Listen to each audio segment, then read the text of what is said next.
Hey guys, what's up? Welcome to a new Tesla video. So today, again, as usual, let's go over Tesla stock price, Tesla news, and just see what's happening. And I'll give you guys an idea as to what I personally believe is going to be happening over the next few days. So what you can expect, because now we're essentially what I consider to be breakout mode.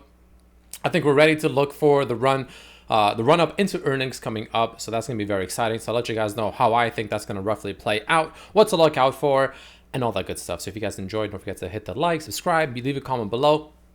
And of course, as usual, this is of course not financial advice, my own opinion, do your own research, due diligence, all that good stuff. So either way, let's just jump right into it. So great day for Tesla today, pretty much ending the day almost 4% up, which is a pretty massive day, right?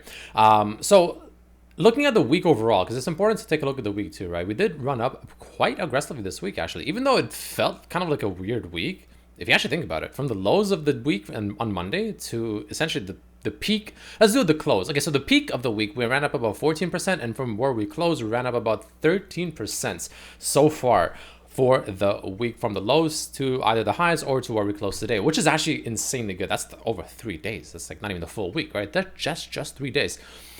So that being said, don't be surprised, don't be shocked, excuse me, if we have a bit of a red day, maybe tomorrow and or Friday. That is completely normal. Whenever you have run-ups like this, it's important to have cool-off phases like this right here. We had a massive run-up, a cool-off phase, and then a run-up. Same thing like over here, you know, like it's okay to have cool-off phases. If anything, you want to see cool. If anything, you actually want to see some red here. And the reason you want to see some red here is that it makes this run-up much more healthy, which is going to be very good for the stock overall for the next couple of weeks out, right? So we want to see that happen. So essentially the way I'm looking at it is, don't be surprised if we revisit potentially like this, maybe 1060 level or something like that, around that general area. Like this, I'm pretty much expecting at this point. In all honesty, I'm expecting a touch point to fill this gap as well, which we closed yesterday at 1064. So I'll be honest, I'm pretty much expecting at this point a drawback to like 1060 to tomorrow and or Friday, somewhere along the lines of that. And then, of course, if that holds, we're pretty much good to go. Again, one way to think about it is using the Fibonacci as usual. Put that in there. You know what? Actually, it's easier to do this on like maybe a 1 hour chart, just because it's more zoomed in, essentially. It's just easier to see the chart compared to daily on such a short term. It's just much harder to understand what's happening. And it's all like kind of squished together and very unappealing to look at. So we'll put this out here, put it in the different colors so we can see the sections. And like I said, between the 38, 50, and the 61, anywhere in this region is considered a pretty healthy pullback. 38.2 is exactly on the 10 and 63, which is what I was mentioning earlier. So because this is just the first run up of this, I honestly wouldn't be surprised if we just touch point the 38.2, which is again around that 1060 level, and bounce off of that, fill the gap. Perfect. Everyone's happy. And we run up and start the next run up into earnings. Would not be surprised whatsoever to see that. In fact, to be fully transparent, I actually did sell only like a bit, maybe like 20% of my shares, pretty much at 112 or 1112 rather. I'm still holding the majority of them, and about the vast majority of them I'm holding up until like what I think it'll get to, which is about 1400. So that's my prediction right now, right? So I do think this is gonna break all-time highs. I'm pretty like confident that we will break all-time highs and potentially push for like 1400 up to earnings, or like around earnings essentially is what I expect, especially once we beat earnings. There's probably going to be a little bit of sell-in news, and then I think we're going to maybe potentially make another final move up, which is going to be very exciting to see. So that's essentially what I'm predicting. But again, guys, don't be upset, don't be surprised, shocked, scared if we do have some red tomorrow and or Friday. Again, perfectly normal, let it do its thing. If you're a long-term investor, I mean, that literally shouldn't matter to you. You probably shouldn't even be looking at the chart, to be completely honest with you. But worst case scenario, 1031, in my opinion, is the worst case scenario. But I would expect us to bounce somewhere between this kind of 1047 to 1063 level. So that's pretty much what I'm predicting as of right now for the stock. Taking a quick look at the indices, just because, you know, Tesla is, of course, influenced by the indices themselves. The SPY and the QQQ both look overall bullish, but again, they're both kind of, you know, losing a bit of steam here, right? I mean, it makes sense. We pulled all the way down here, finished with a beautiful hammer candle, like I mentioned. Follow through was perfect as well, extremely bullish. Even the follow through today was still overall quite nice. We did end up lower than we opened, but overall still up 0.3%, which is not bad at all. And then you can see we got rejected by this kind of middle line over here. This has been support and resistance. You can see some support here, some resistance here. You know, it's not a major one, but it is something to consider in my opinion, right? So, you know, it is something that we'll have to break through. But the fact that we bounced pretty much almost directly right off of it, Makes sense. That means we're probably going to have a little bit of rejection here, a little bit of a cool off phase, you know, kind of pull back a bit, let the market kind of breathe, let the market kind of refresh itself, and then restart the next bull run coming up shortly after. So again, similar concept here, put in the fib, a nice way to determine potentially where we can fall to. And similar to what I was talking about Tesla, again, I'm not be surprised to see this maybe 466, 467 level potentially come into play, somewhere along the lines of that, get a nice healthy retracement. Same with the QQQ, same concept. Beautiful hammer, follow through perfect, pretty much the same story as the SPY. Also had a nice follow through today, still ended up positive for the day, but down lower of a close than where we opened, giving us a red candle, of course, which isn't necessarily a bad thing, but at the very least, what I want to see is at the very least a gap fill to 385, 386-ish for the QQQ, and a gap fill for the SPY to at the very least a 469-ish. Minimum, in my opinion, we'll touch that minimum. That's like almost a guarantee, in my opinion. But yeah, so that's kind of the chart. That's the technical analysis on Tesla, guys. Let me know what you think about that down below. Where you think, where you think it'll go and whatnot.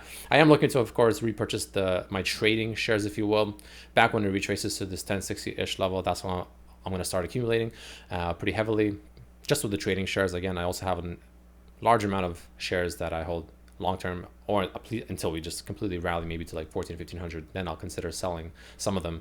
But yeah, that's essentially my thought process, guys. So that's where I think the rally is going to go to, break all-time highs, which is 1245, and I really do think we're going to push up to potentially over there, somewhere over here, somewhere around this 1400 level to 1500. Like I truly think we're going to go somewhere up here. So pretty exciting stuff. But let's go into the news for Tesla as well, because this is, of course, very important as well. So like I said yesterday, today's going to be an important day. Why? Well, the consumer price index has been revealed, right? This for December and for year over year. So month over month, year over year.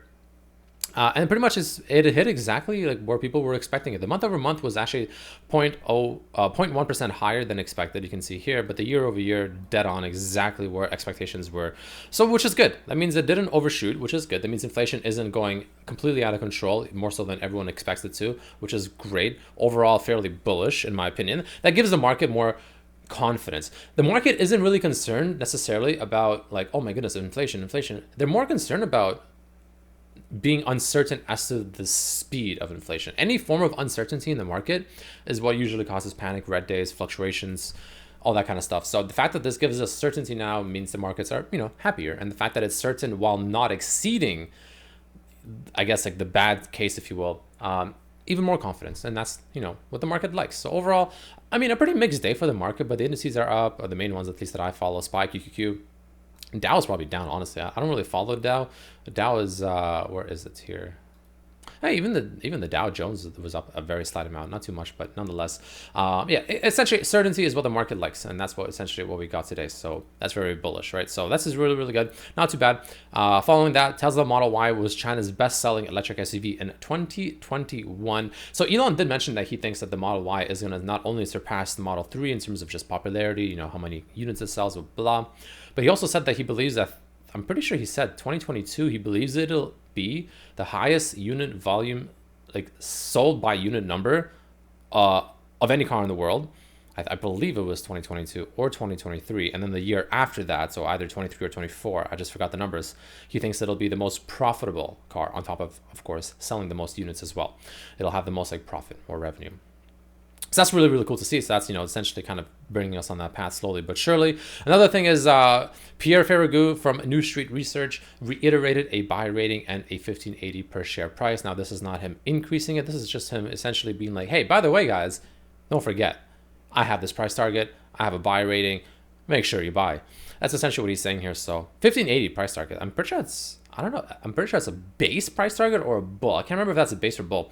But nonetheless, it just says 1580. I'm not sure. So it might be his base, actually, which is actually quite bullish, which is good. I like to see that. Following that, we have global equity research analyst Trip Chowdhury raising his price target on Tesla to 1,500 from 1,200. A pretty generous increase, which is what I like to see. I mean, the Wall Street analysts are finally waking up, which is really nice to see. So that's obviously amazing. Following that, we did mention the Taiwan Model S and X coming, for sale essentially over there. So obviously good news there, but some pictures as to how they look like, their charge port and everything. You can see just how gorgeous. I mean, I swear these headlights look different and new. Pretty sure they do. Yeah, brand new Model S design with new headlights and charge port.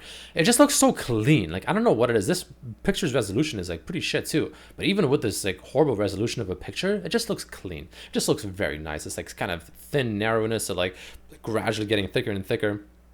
Just a very clean look on the headlights there. I very like it. I very much like it. And of course, if you missed it, Morgan Stanley a couple days ago did release another article about Tesla, raising his price target from 1,200 to 1,300 with an overweight rating. If you don't know what overweight rating means, or like, you know, buy, sell, overweight, underweight, what does that mean? Buy, sell is pretty obvious, right?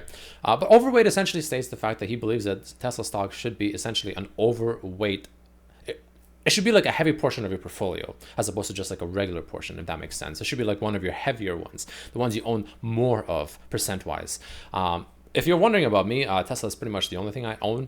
I do sometimes trade. Like the shares I sold today is like my trading money, essentially, that I have. And that's the money I'll use for sometimes Tesla. More often than not Tesla, because I feel confident trading Tesla. Because worst case scenario, I don't mind backholding it. But it's also money I'll use to trade other things, right? Other stocks, whatever. But other than that, like maybe like 80% of my portfolio is Tesla. Essentially, the biggest thing that he mentioned in this, in my opinion, was, let me see if I can find it here. So think of the EV race as a marathon. Tesla is in the lead at mile number 21. Everybody else is at mile 2 or still tying their shoes.